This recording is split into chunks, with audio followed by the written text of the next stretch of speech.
New at 6 tonight, we're in Texas, and it's a decision almost every parent has to make. Allow their kids to play football or not. KITV sports reporter Bob Ballou explains why one hard hit put a Lake Travis family at a crossroads.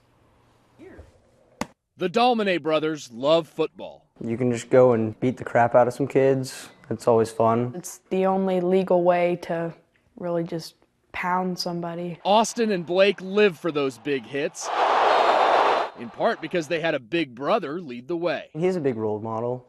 I mean, I try doing what he does. Ryan Dolmanet started playing football in the 4th grade.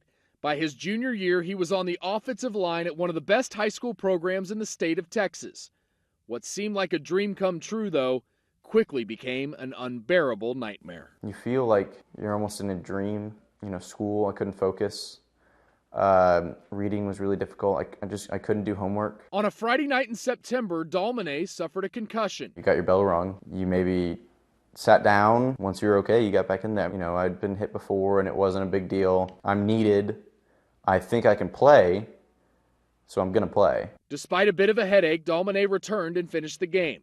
Nothing really resonated with him until practice 3 days later, when he lined up for a play and fell face down. It happened again a few plays later. At the time, we thought, you know, okay, he has a concussion. It seems like a lot of people get concussions and then they, you know, in a week or two, he'll be better. And that's kind of what we thought at first. He failed numerous cognitive tests the next day, and over the course of the next few months, Ryan's life would change dramatically. He missed 6 weeks of school. He had little communication with the outside world, no TV, no computer. At times, no light at all. Ryan would have to sit in his room for hours at a time, alone, in the dark.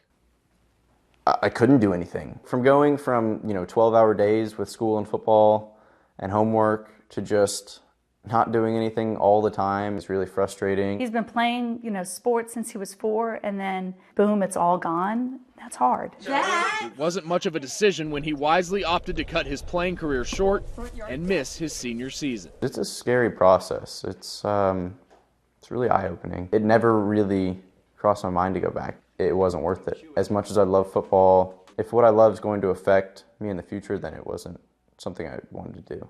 Despite everything Ryan has gone through, the Dolmanets have decided to let his younger brothers continue playing football. We don't know what the right thing is. I mean, this doesn't come, there's no handbook for it. They can get hurt many different ways. So, do you just stop living? Just because I had a bad experience, I don't think it should be stopped. There's a lot that can happen, but it doesn't mean it all will happen. No matter what, I know this is Texas, but it still is only football. What a story. And Ryan used vision therapy as an aid in his recovery. When he started it, he read at a 3rd grade level. It took him 10 weeks to see any drastic improvement. The Dolmanet family will join us Thursday night for our Your Voice, Your Future town hall meeting on concussions in sports. It's an open forum to discuss how to help you make a more informed decision about the risks of concussions for your children. It starts at 7 at the Seton Healthcare Family Offices next to Dell Children's Medical Center in East Austin.